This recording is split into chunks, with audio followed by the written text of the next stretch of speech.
Bien sûr, de crypto, les infos crypto pour ceux qui n'ont pas le temps, le BTC qui est plus stable, les gars, mais attention, on est en train de faire beaucoup de yo-yo. Si vous êtes en mode trading, faites vraiment attention à vous, il y a beaucoup de chasse à la liquidité, beaucoup de chasse au stop, et en fin de vidéo, je vous parle d'une nouvelle de ouf qui pourrait ramener énormément de cash sur les crypto-monnaies. C'est ce dont on a besoin pour enclencher un prochain bull run, d'avoir des nouvelles, des nouveaux fonds, des nouvelles liquidités pour pouvoir booster tout ça. Du côté du BTC, donc on est stable, on est plutôt à, on est plus de 23 000 $ au moment où j'enregistre l'émission vers 16 h. On a Ethereum qui prend 3%, on est juste en dessous des 1700 $. BNB qui est assez chaud aussi, qui nous prend un joli 3,5%, 315 $. Le reste de la map, on pump plutôt doucement, mais en tout cas, ça fait pas mal de vert. On a surtout à la 25e position NIR qui nous pousse un joli 13%, mais surtout, les gars, on a Flow à la 31e position qui nous pousse un 46%. C'est assez énorme. Alors, d'où vient ce petit boost? C'est tout simplement Meta qui a annoncé l'arrivée des NFT sur Facebook, mais aussi Instagram. Et pour rappel, ils ont aussi WhatsApp, et ça a pas mal fait un effet de news parce que dans un des précédentes informations, vous avez dit qu'il allait notamment avoir un partenariat avec Flow. Ça a pas mal, à mon avis, poussé le cours. Les gars, du côté du long short ratio, faites vraiment attention.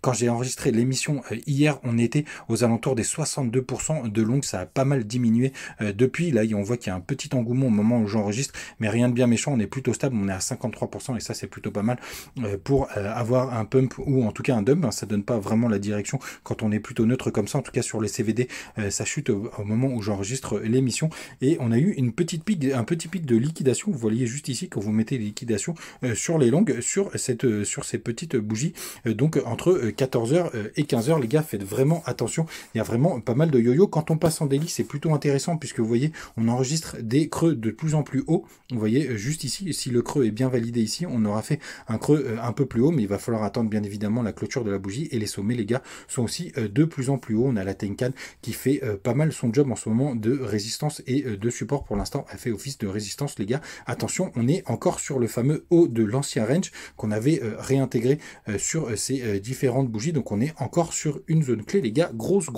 prudence. N'oubliez pas, moi, ma target principale, elle est aux 25 000 $, puisqu'on a le plat du nuage, et après la zone de rechargement de short. Du côté des plus petits time frames, ce matin, je me suis amusé à tracer cette petite trendline 4 heures qui fait pas mal son job. Vous voyez juste ici. Donc pareil, on est sur le haut de range, et quand on descend dans les plus petites time frames, on voit qu'elle fait pas mal de choses. On a réussi à la percer ce matin vers 8 h. On a eu un joli pump, et ensuite on a été la retester juste là. On a réussi à s'appuyer dessus, à faire un joli pullback et repartir. Mais pour l'instant, les gars, on l'a retraversé à 14 h, et on fait même un pullback pour l'instant qu'on va voir si c'est pour descendre plus bas. Ce qui est vraiment très important, les gars, en 4 heures, c'est qu'il faut qu'on arrive à faire un sommet plus haut que les 24 668 $, et que ce soit bien imprimé. C'est vraiment le point super important pour vraiment confirmer qu'on est bien en tendance haussière en 4 heures. Les gars, la news, c'est Balrock qui fait un partenariat avec Coinbase. D'ailleurs, l'action a explosé ces derniers jours. Tout simplement, Balrock, c'est un énorme fonds de gestion qui gère, je crois, plus de 10 000 milliards de dollars sous gestion, et ils vont, avec un partenariat avec Coinbase, permettre aux investisseurs de rentrer sur le Bitcoin. Et ça, c'est vraiment important parce que ça va ramener des nouveaux capitaux, des nouvelles liquidités, et c'est ce dont on a besoin pour un prochain bull run, les gars. Donc c'est vraiment une énorme news.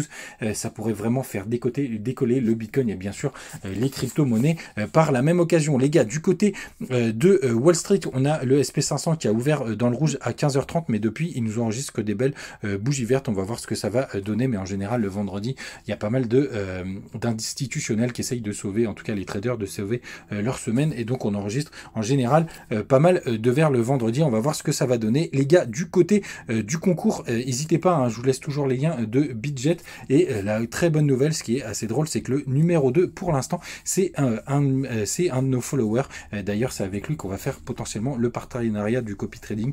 On discute pas mal ensemble, les gars, donc je suis assez content pour l'instant. Il est deuxième. N'hésitez pas, les gars, à rejoindre l'aventure, c'est plutôt cool. Il y a plus de 10 000 $ en jeu. Le numéro 1, il va toucher 1500 $. Enfin bref, c'est assez sympathique. Comme je vous l'ai dit, il faut déjà que vous soyez enregistré. Il faut impérativement passer par mon lien, et après je vous donne un autre lien. C'est très rapide, qui vous permettra de vous inscrire. Il suffira juste de faire rapport, de rentrer votre ID, enfin en tout cas de vous connecter sur le web, et vous serez directement enregistré. Voilà, les gars, vous savez tout. Faites attention quand même à tous ces pump and dump. Ça reste très incertain en ce moment, même si j'ai mes targets aux 25 000 $. Et puis on se retrouve demain pour une nouvelle vidéo. Salut.